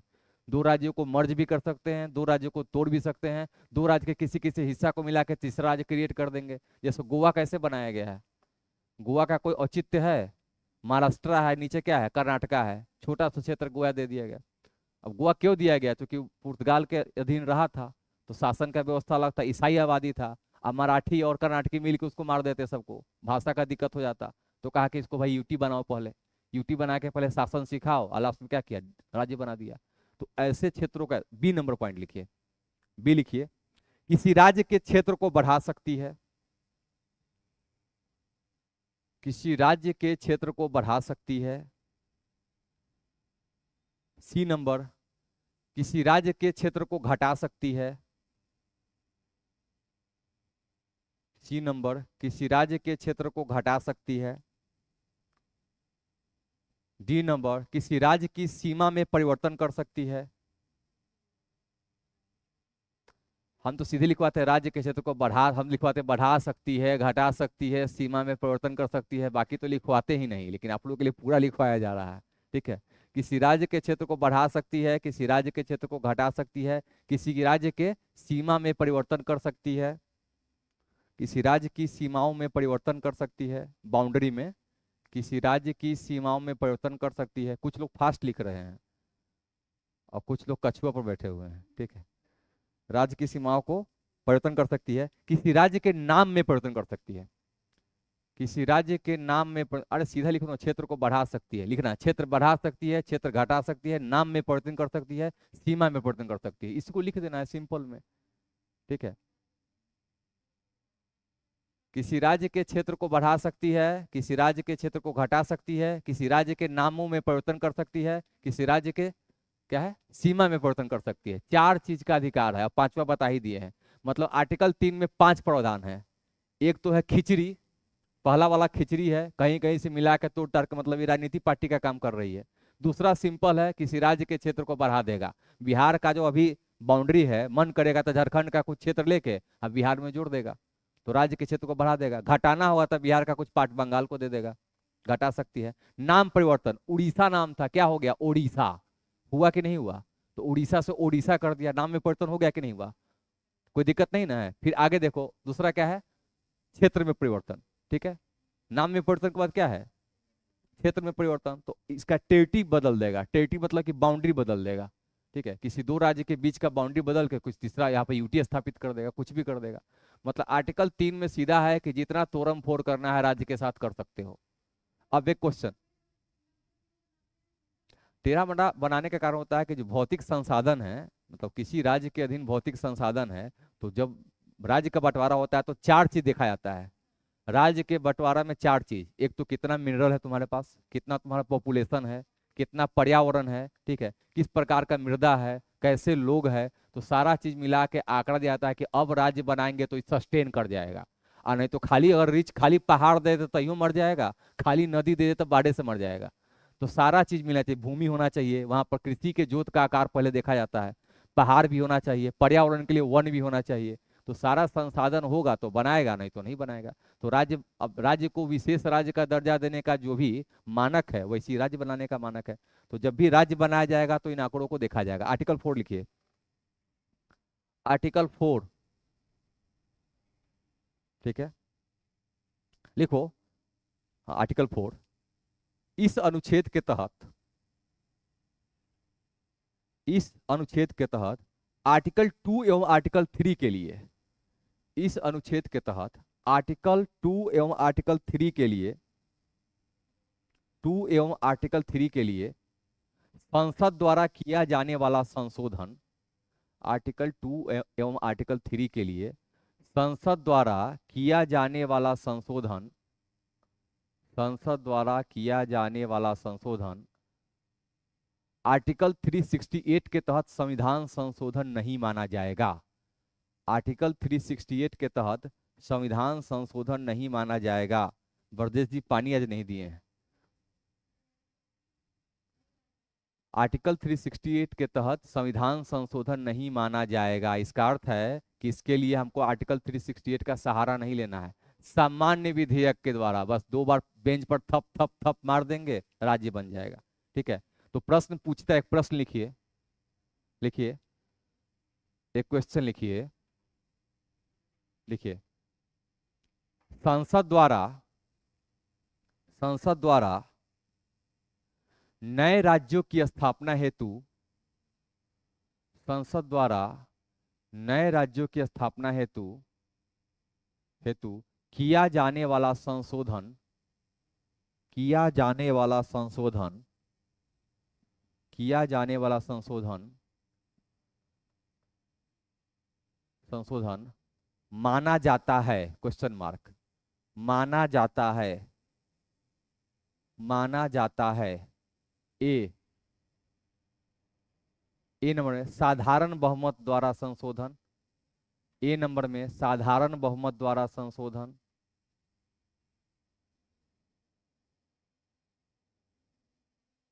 बी नंबर संविधान संशोधन, संविधान संशोधन। सी नंबर ए और बी दोनों,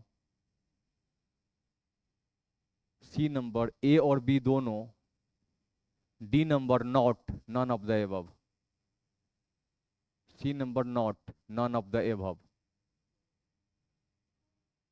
बताओ, सिंपल प्रश्न पूछे हैं, क्या होगा? साधारण विधेयक द्वारा, ठीक है, संशोधन द्वारा होगा नहीं। चलो आगे लिखो, अब हेडिंग लगाइए। अच्छा ये बताइए, कभी भी राज्य का जब निर्माण होता है तो कोई भी विधेयक लाया जाएगा तो राष्ट्रपति की अनुमति ली जाएगी कि नहीं ली जाएगी? मतलब ध्यान रखना है, साधारण विधेयक के किसी भी मामला में, चाहे धन विधेयक हो, हर मामला में राष्ट्रपति से क्या लेना है? अनुमति लेना पड़ता है। कौन सा ऐसा मामला है जिसमें राष्ट्रपति की अनुमति जरूरत नहीं है, जरूरी नहीं पड़ती है? संविधान संशोधन, क्योंकि कहीं भी लाया जा सकता है, ठीक है, याद रहेगा ना? चलो, तो इसमें लिखवाना जरूरी है कि समझ आ जाएगा?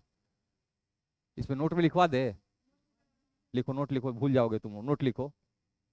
लिखिए, राज्यों के निर्माण या गठन से संबंधित किसी भी प्रकार का संशोधन, राज्यों के निर्माण या गठन से संबंधित, राज्यों के निर्माण या गठन से संबंधित कोई भी विधेयक, कोई भी विधेयक, राज्यों के निर्माण या गठन से संबंधित कोई भी विधेयक राष्ट्रपति की पूर्व अनुमति से ही संसद में प्रस्तुत किया जाता है। राष्ट्रपति के पूर्व अनुमति से ही, राष्ट्रपति के पूर्व अनुमति से ही संसद में प्रस्तुत किया जाता है, में प्रस्तुत किया जाता है।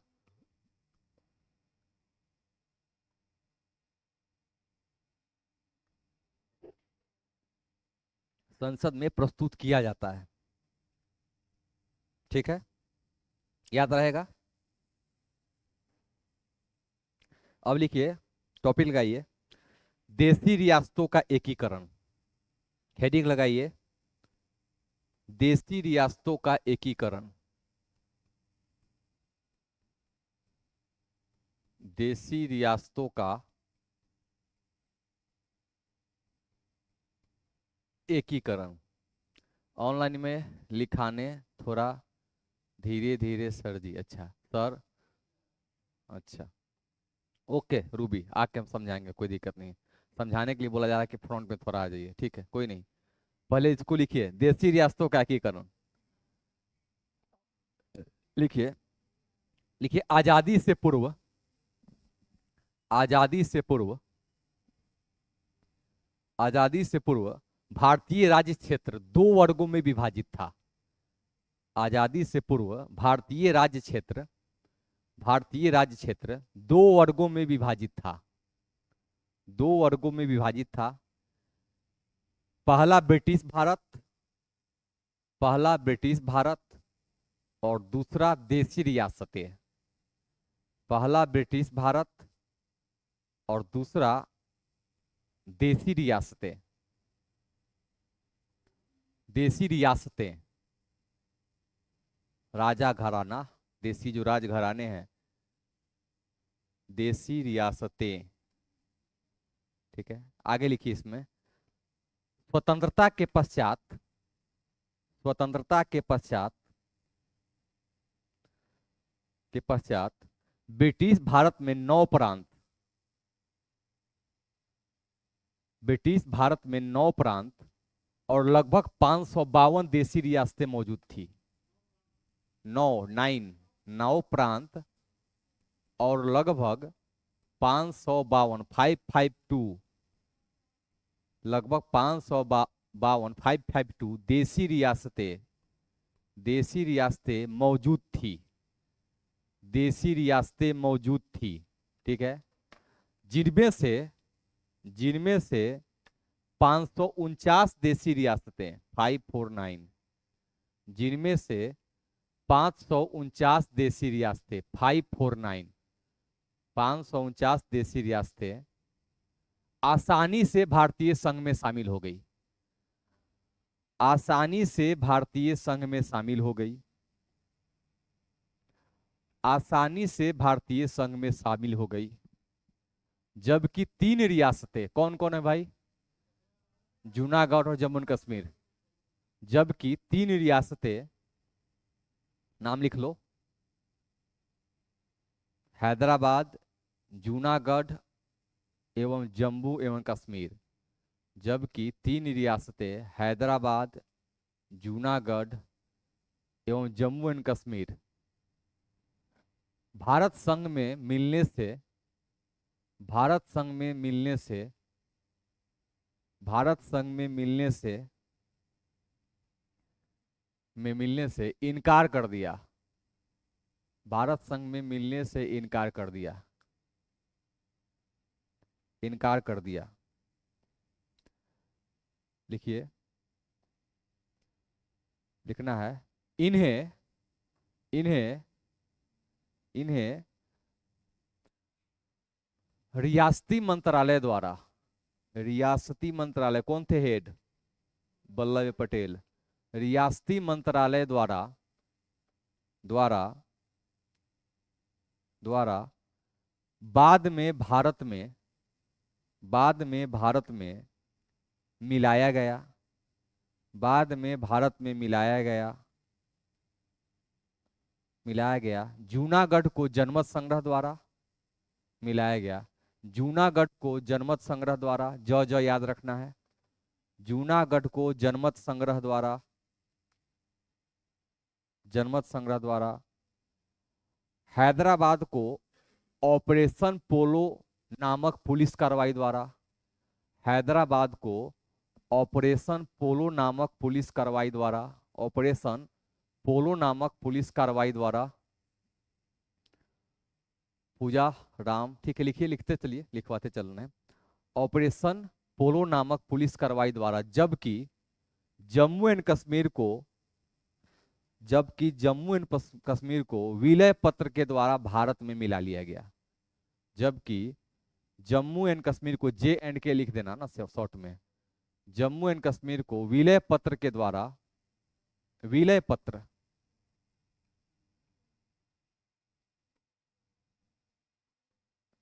विलय पत्र के द्वारा भारत संघ में मिला लिया गया, साइन करवाया गया था राजा हरि सिंह से कि साइन कीजिए। क्या?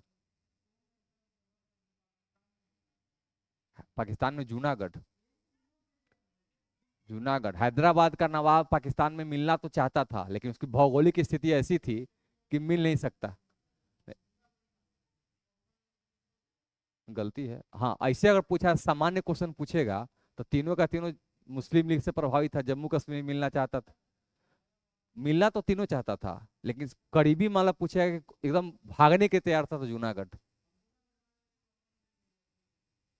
लेकिन बीपीएससी में कुछ भी चलता है, ऐसे देखा है तो जूनागढ़ बहुत ज्यादा हड़बड़ाया हुआ था। बाकी हैदराबाद तो जानता था कि मिल नहीं पाएंगे, बस रजाकर के द्वारा चाकू मरवा रहा था, जनता को भयभीत कर रहा था किसी तरह मिल जाए। जम्मू एंड कश्मीर का स्थिति वही था, वो मिलना नहीं चाहता। हरि सिंह मिलना चाहते थे क्या? तो फिर दे जब बीपीएससी का थोड़ी ना बहुत बार आंसर, बीपीएससी का 2 सेट होगा, 2 एग्जाम, दोनों का आंसर दोनों में अलग अलग होगा। केस भी करोगे तो नहीं सुनता है, कहता है ठीक है हम जो बोले वही है।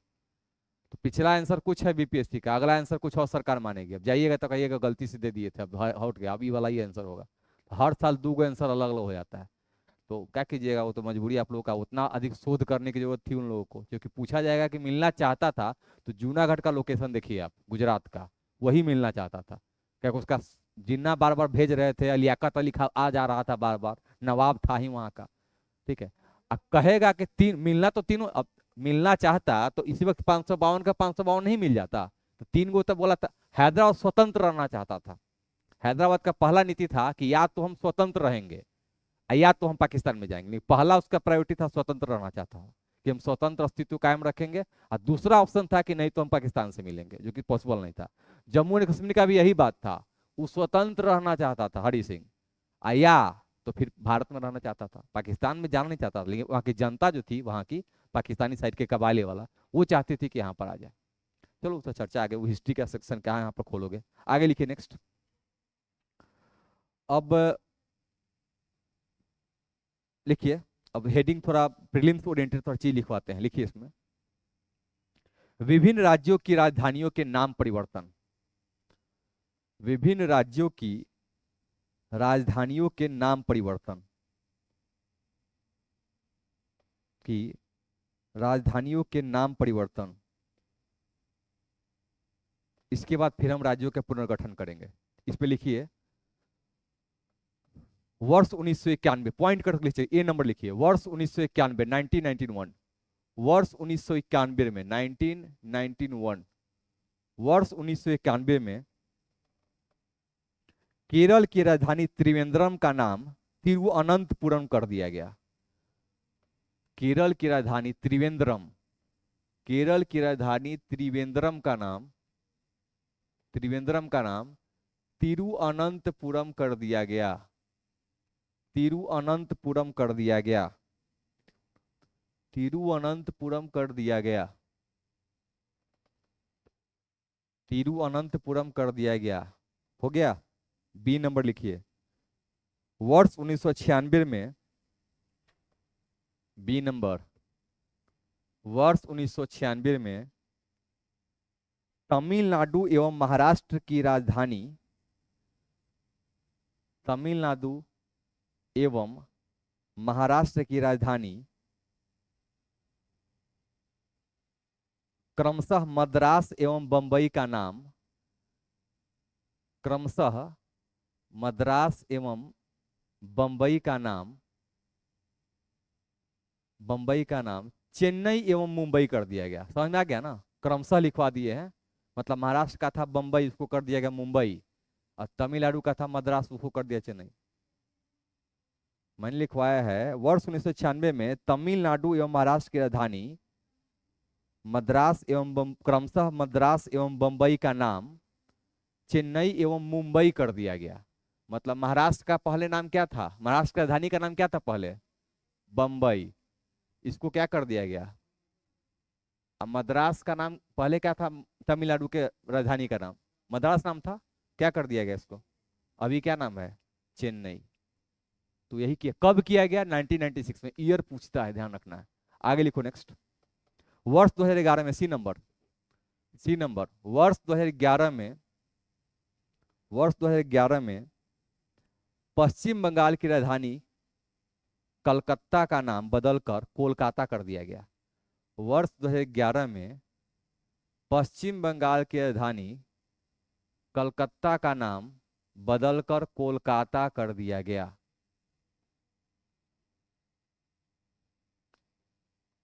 पश्चिम बंगाल की राजधानी कलकत्ता का नाम बदलकर कोलकाता कर दिया गया। आगे लिखिए डी नंबर, वर्ष 2006 में कर्नाटक की राजधानी बंगलौर का नाम बदलकर बंगलुरु कर दिया गया। वर्ष 2006 में कर्नाटक की राजधानी बंगलौर का नाम बदलकर बेंगलुरु कर दिया गया। वर्ष 2006 में कर्नाटक की राजधानी बंगलौर का नाम बदलकर बेंगलुरु कर दिया गया। बंगलौर उनको अच्छा नहीं लग रहा था तो बेंगलुरु कर दिए। ठीक है, बिहार ठीक नहीं है, इसको बीमारू कर दिया जाए। ठीक, आगे लिखिए, अब लिखिए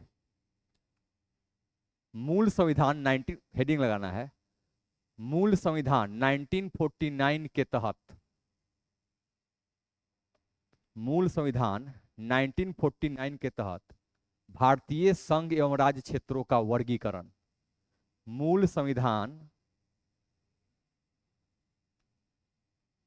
मूल संविधान 1949 के तहत भारतीय संघ एवं राज्यों का वर्गीकरण, वर्गीकरण लिखिए इसमें, भारतीय संघ एवं राज्यों का वर्गीकरण। ठीक है, ठीक है।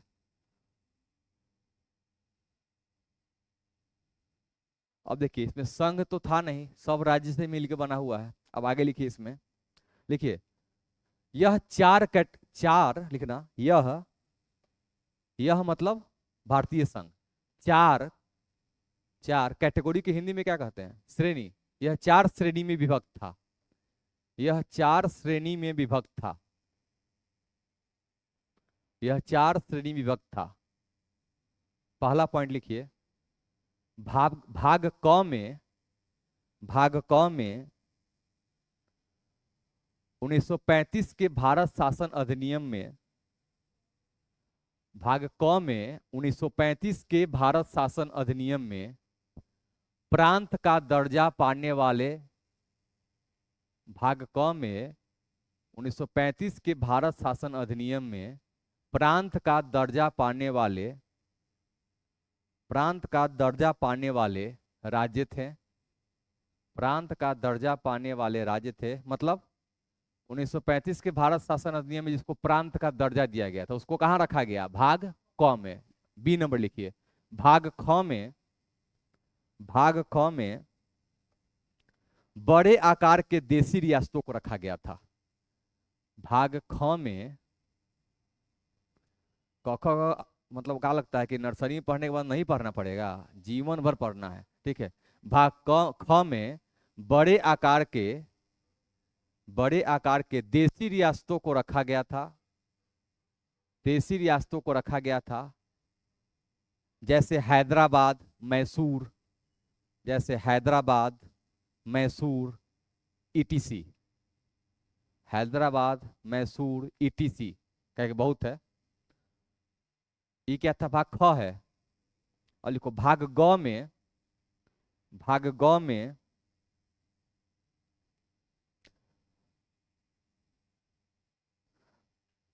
मुख्य आयुक्त का कितना प्रांत था? 4 था ना, याद है ना? तो लिखो भाग ग में मुख्य, मुख्य आयुक्त के प्रांत, भाग ग में मुख्य आयुक्त, चीफ कमिश्नर, मुख्य आयुक्त के प्रांत तथा, तथा छोटी रियासतों को रखा गया था, तथा छोटी रियासतों को रखा गया था, रखा गया था। ठीक है, हो गया? कोई दिक्कत? ऑनलाइन वाले अगर कोई दिक्कत है तो कमेंट कर सकते हैं। भाग ग में बताया था मैंने कि चीफ कमिश्नर का 4 क्षेत्र था, दिल्ली था, अजमेर मारवाड़ था, कुर्ग था और बलूचिस्तान था। गुड। तो 4 जो क्षेत्र है उसको रखा गया भाग ग में, और छोटी रियासतों को रखा गया, जैसे बिलग्रामी है, छोटा छोटा जो नाम है, एकदम छोटा सा जगह, उसको रखा गया। अब लिखिए भाग घ। भाग घ में वैसे क्षेत्रों को शामिल किया गया था जिसे हमने विदेशों से अर्जित किया था। भाग घ में वैसे क्षेत्रों को शामिल किया गया था, शामिल किया गया था जिन्हें हमने, जिन्हें हमने विदेशों से अर्जित किया था, विदेशों से अर्जित किया था या विदेशी शासन से अर्जित किया था, विदेशों से अर्जित किया था। जैसे अंडमान निकोबार, लक्षद्वीप, गोवा, पांडिचेरी, ये सब नाम आ जाएगा। ईटीसी कर दो। Andaman Nicobar, Lakshadweep, Goa, Pondicherry, dash dash dash dash करके छोड़ दीजिए ईटीसी। जो जो क्षेत्र हम अर्जित करेंगे उसको भाग घ में रखेंगे। जो एक्वायर्ड एरिया होगा, टेरिटरी होगा, वो कौन होगा? भाग घ में होगा। अब भाग क ख ग घ समझ में आ गया। भाग क में क्या है? अरे क ख ग सुनाइए। भाग क में क्या है? 1935 के भारत शासन अधिनियम में जो प्रांत का दर्जा है, जहां गवर्नर शासन करता था। कितने प्रांत बताया था मैंने आपको? 292 प्रांत। याद आ रहा है? 4 कमिश्नरी क्षेत्र था, और छोटी रियासत कहाँ रखा गया था? ग में। ख में क्या रखा गया? बड़ा रियासत, हैदराबाद, मैसूर, जूनागढ़, बड़ा बड़ा क्षेत्र, संयुक्त प्रांत, ये सब जो क्षेत्र रखा जाएगा। अब भाग घ में किसको रखा जाएगा? जिसको हम विदेश से, जो विदेशी शासन, जो विदेशी कंपनी आके शासन कर रही थी, क्षेत्र पर कब्जा की हुई थी, उसको हमने छीना था। तो कौन कौन क्षेत्र हमने छीना है? गोवा, दादर नगर हवेली, ठीक है, बहुत सारा क्षेत्र है, बहुत सारा क्षेत्र छोटा छोटा। तो वे सभी क्षेत्र जिसको हमने विदेशी कंपनी को भगा के, या तो संधि करके, या कैसे भी इनको, या उन्होंने दे दिया जाने वक्त, या रखिए, तो उन सभी क्षेत्रों को हम कहाँ रखेंगे? भाग घ में रखेंगे। ये चारों क्षेत्र कब है? मूल संविधान में शामिल, मतलब 1949 में 4 कैटेगराइजेशन किया गया और इन राज्यों को मिला के एक संघ बनाया गया। अब होगा झगड़ा शुरू। किस आधार पर? भाषा के आधार पर हमको राज्य चाहिए, कोई कहेगा सुविधा के अनुसार पर चाहिए, सरकार कहेगी हम प्रशासन के आधार पर देंगे, भाषा के आधार पर नहीं देंगे। तो इसको लेकर अब राज्य आयोग होगा, राज्य पुनर्गठन। तो अब यहाँ से कहानी शुरू होता है। अब कहानी थोड़ा समझ लीजिए, तो कि लिखवाएंगे तो फिर समझ नहीं पाइएगा। इसमें क्या होता है, चार थोड़ा सा आराम मिल जाएगा, बहुत खुश हो गई कि भाई पेन थोड़ा रखना पड़ जाएगा, ठीक है। अब इसमें क्या हुआ था कि चारों जो क्षेत्र है, अब क्या करना है कि अंग्रेज क्या करे, जब चले जाएंगे, अब ये चारों का चारों क्षेत्र है, तो जब भारत स्वतंत्रता संग्राम चल रहा था, तो नेहरू जी या जो भी चोटी के नेता थे कांग्रेस के, जहां भी जाते थे कहते थे कि आपकी भाषा आपके क्षेत्र के आधार पर आपको हम रियायत देंगे हर जगह। क्यों? क्योंकि कांग्रेस का लोग समर्थन करे, अधिकतम लोग कांग्रेस को वोट दे। देखिए कितना बड़ा साजिश था इन लोगों का। कोई सुन लेगा सरकार का, तक जेल में डाल देगा हमको, ठीक है। इसमें ध्यान रखना है। तो ये साजिश रचा जा रहा था। कोई बात नहीं, मतलब ये बता रहे हैं कि कोई अगर सुन लेगा, सरकार को पता चले कि हमारे बारे में ऐसे से बोल रहा है, तो कैसे क्या हो जाएगा, ठीक है। अब इस पे कोई दिक्कत नहीं, चलेगा, क्लास में चलता है इतना। अब इसको ध्यान रखना है। इसमें क्या हुआ कि अब उन क्षेत्रों में जहां जहां जाते थे, वहां वहां जनता को भी मोटिवेट करना था। आजादी के लड़ाई में साथ भी इनको लेके चलनी थी। तो वहां पर जाते थे तो कहते थे कि यहाँ पर आपको देंगे। तो साउथ के जो नेता है, सी राजगोपालाचारी, याद होगा आपको। तो वैसे साउथ इंडियन के जो बहुत सारे नेता हैं, वो लोग कहते थे कि ऐसा होगा ना, तो कहते बिल्कुल होगा। तो जब आजाद हो गया तब ये लोग पहुंचे, अगरबत्ती लेके, मतलब टॉर्च जला के ढूंढते हुए, कहाँ है ये लोग। तो लोग बैठा हुआ, तब पूछा कब मिलेगा आप, अब तो आजाद हो गए, तब दीजिए भाषा के आधार पर। तब इनको दिक्कत हुई। क्यों? राष्ट्र की एकता अखंडता, तुरंत अभी यहाँ विभाजन हुआ था, विभाजन की त्रासदी थी, देश में दंगा चल रहा था, तो पहले उसको संभाले कि राज्य बनाए। तो ये लोग बोले कैसे हो यार, तुम वो समझते नहीं हो, पहले देश की एकता अखंडता जरूरत है। तो वो ये बोला कि एकता अखंडता गया तेल लेने, हमको जो तुम बोले थे वो करोगे कि नहीं करोगे।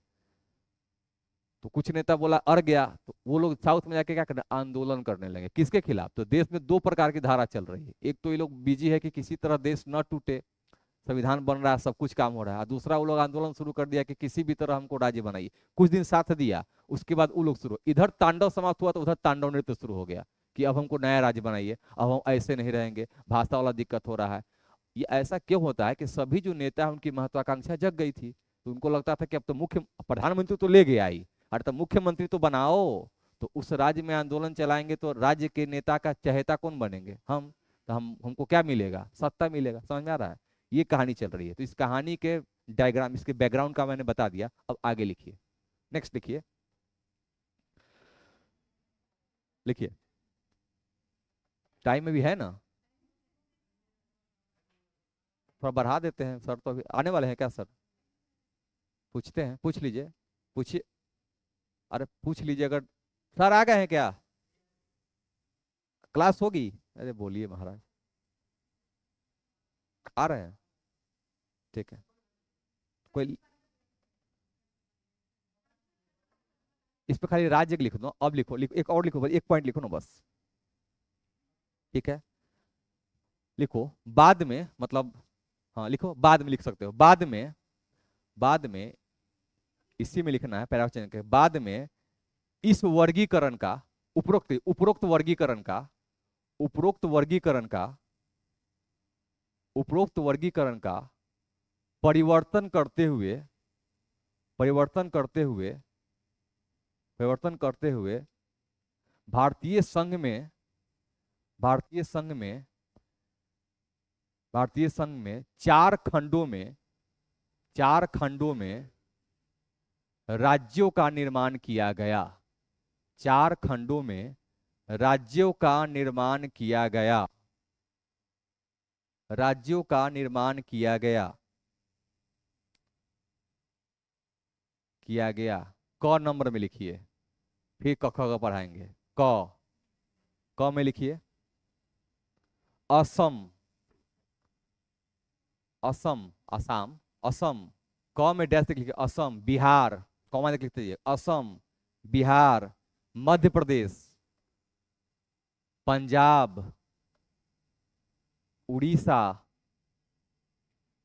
पश्चिम बंगाल, संयुक्त प्रांत, संयुक्त प्रांत, मद्रास, पश्चिम बंगाल, संयुक्त प्रांत, मद्रास, मद्रास एवं बंबई, बंबई। 1935 के भारत, इधर लिखना देखना है, 1935 के भारत शासन अधिनियम के द्वारा जो क्षेत्र कब्जा में था उनसे मिलाकर इतना राज्य बनेगा। मतलब भाग क में जो अर्जित क्षेत्र है उससे कितना राज्य बनेगा, यहाँ लिखवा दिया। अब ख लिखो, ख वाले से कितना राज्य बनेगा, इसको रट जाना है। ख लिखो, हैदराबाद, क्योंकि पहले से हैदराबाद उसमें है। हैदराबाद। जम्मू एंड कश्मीर। जम्मू एंड कश्मीर। मध्य भारत। जो- मध्य भारत, जो बाद में मध्य प्रदेश बनेगा, अभी मध्य भारत लिखिए। मध्य भारत। मैसूर, जो पहले से भी शामिल था। मैसूर। राजस्थान। राजस्थान। पूर्वी पंजाब, जो हिमाचल प्रदेश के नाम से बाद में जाना जाएगा। पूर्वी पंजाब। पूर्वी पंजाब, बाद में इसका नाम हिमाचल हो जाएगा। पूर्वी पंजाब के बाद लिखिए सौराष्ट्र, जो गुजरात के नाम से जाना जाएगा। सौराष्ट्र। अभी भी गुजरात में सौराष्ट्र क्षेत्र नहीं है? मैच नहीं देखती हो तो फिर रणजी में अभी भी सौराष्ट्र है। सौराष्ट्र। फिर आगे लिखो त्रावणकोर। त्रावणकोर मतलब केरल। इसका पूरा नाम है त्रावणकोर कोचीन, इसका पुराना नाम यही था, त्रावणकोर कोचीन। इसका नाम चेंज करके बाद में केरल कर दिया जाएगा। त्रावणकोर डैश कोचीन ऐसे लिखना है नाम। ठीक है। और विंध्य प्रदेश, जो अभी हम देखेंगे, मध्य प्रदेश, बुंदेलखंड, बघेलखंड, विंध्य प्रदेश। विंध्य प्रदेश। ये क्या था? ग था। ख। ग में लिखो, ग में छोटा छोटा राज्य है। अजमेर, भोपाल, जो कि राजधानी सब बनेगा बाद में धीरे धीरे। ग में लिखिए अजमेर, भोपाल, बिलासपुर, दिल्ली, जितना जो यूटी है, दिल्ली, कुर्ग, हिमाचल प्रदेश। कुर्ग, कुर्ग, कुर्ग वहाँ क्षेत्र है, कुर्ग नहीं, हिमाचल प्रदेश में कुर्ग एक जगह है, उत्तराखंड हिमाचल प्रदेश की सीमा पड़ता है, कुर्ग।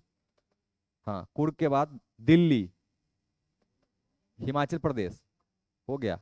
कच्छ, मतलब गुजरात का जो एरिया है, कच्छ, रन ऑफ कच्छ। मणिपुर और त्रिपुरा। कच्छ, मणिपुर, त्रिपुरा। ठीक है। घ नंबर में लिखिए अंडमान निकोबार द्वीप समूह, सिंपल। एक, अंडमान निकोबार द्वीप समूह। अंडमान निकोबार द्वीप समूह। ठीक है। अभी इसमें लक्षद्वीप शामिल नहीं रहेगा, बाद में लक्षद्वीप आएगा, अभी अंडमान निकोबार है। तो ये तुम्हारा श्रेणी हो गया, मतलब चार श्रेणी क ख ग में 1949 में लाया था। और इस चार श्रेणी में चारों श्रेणी का राज्य बना के इतने राज्य गठित, कितना राज्य है गिनोगे तो राज्य, अभी राज्य नहीं बना है, अभी नाम दिया गया है, टाइटल, क्षेत्र। अब यहाँ झगड़ा शुरू होगा, क्योंकि मराठी बोलेंगे कि हम गुजराती के साथ नहीं रहेंगे, गुजराती बोलता है, हम मराठी बोलते हैं। पंजाबी और हिमाचल प्रदेश, हिमाचल प्रदेश वाला हिंदी बोलता है, पंजाबी पंजाब बोलता है, तो दोनों लड़ने लगेगा। ठीक है। तो यहाँ भाषा के आधार पर लड़ाई होगा, कन्नड़ और तमिल दोनों लड़ने लगेंगे, उड़ीसा और ये सब लड़ने लगेगा। मतलब लड़ने का मतलब है कि सब कहेगा, सबका जो क्षेत्रीय नेता है, खासकर कांग्रेस में जो शामिल था, कहता है कि हम भी योगदान दिए हैं आज़ादी में, तो हमके हमारे योगदान को देखते हुए प्रधानमंत्री को निर्णय लेना पड़ेगा कि हमारी स्वतंत्र अस्तित्व को कायम किया जाए, इस प्रकार के शब्द वो बोलेंगे। तो इन सभी का नारा होगा। और लास्ट में 1953 में पोटेश्री रामल्लू जी क्या करेंगे? अनशन शुरू कर देंगे। 53 दिन तक बिना खाना पानी के रहेंगे, और नेहरू जी पूछने भी नहीं जाएंगे कि उठो। ठीक है। तो दुनिया से क्या करेंगे? उठ जाएंगे। उठ जाएंगे तो क्या होगा? आंदोलन होगा, और लास्ट में आंदोलन होगा तो क्या होगा? अंततः 1953 में जम्मू, यहाँ पर आंध्र प्रदेश को गठित करना पड़ेगा, पहला तेलुगु भाषी राज्य। अब आंध्रा गठन होगा तो खरबूजा को देख के खरबूजा रंग पकड़ता है, तो बोलेगा ए वो तो तुम बना दिया, अब कहाँ जाओगे? न बनाते तो चुप रह जाते, अब तो तुम बना दिया है। तब सब कहेगा, तमिलनाडु कहेगा कि हम तमिल क्षेत्र है, तमिल भाषी, हमको बनाओ। कन्नड़ बोलेगा हमको अलग बनाओ, पंजाबी बोलेगा हमको अलग बनाओ। तो सारे राज्य में आंदोलन शुरू होगा, और वो पूरा का पूरा दौर आंदोलन से भरा होगा। और उस आंदोलन में लास्ट में क्या होगा? यहाँ पर राज्य पुनर्गठन आयोग का गठन होगा, 3 प्रकार के आयोग होंगे, फजल अली आयोग बनेगा। ठीक है। उसमें कुछ सिफारिश देगा, फिर जेबीपी समिति बनेगा, वो कुछ सिफारिश देगा, लास्ट में राज्य पुनर्गठन आयोग बनेगा। ठीक है। उसके बाद पुनर्गठन के बाद फिर कितना राज्य बनेगा? तो 14 राज्य और 3 केंद्र शासित प्रदेश बनाए जाएंगे, सिफारिश कुछ और मिलेगा। तो यहाँ से संबंधित जो तुम्हारा टॉपिक है वो तुम्हारा कराएंगे कब? कल। अगर समय अभी है तो हम टाइम थोड़ा बढ़ा देंगे, अगर नहीं है तो बता दीजिए, पूछ लीजिए। क्लास है तो हम निकलते हैं, ऐसे भी हमको निकलना ही है। ठीक है, बंद कर दीजिए। ठीक है। कल अब होगी इसकी आगे की जो कक्षा है वो कल कराई जाएगी। कल आपको ध्यान रखना है, हम कल बात कर देंगे राज्य पुनर्गठन आयोग, कौन कौन से यहाँ पर आयोग गठित हुए, क्या क्या कहानी है वो भी बता देंगे, और उनसे संबंधित राज्य कौन कौन से गठित होंगे उसको याद करना है, कब गठित होंगे, किस संविधान संशोधन द्वारा गठित होंगे, आपको पूरा लिखवा देंगे। इस बार पीपीटी नहीं देंगे, लिखवा देंगे ताकि आपका नोट्स क्रिएट होगा और इस प्रकार हम क्लास को संचालित करेंगे। चलिए आप सभी बच्चों का बहुत बहुत धन्यवाद, मिलते हैं कल।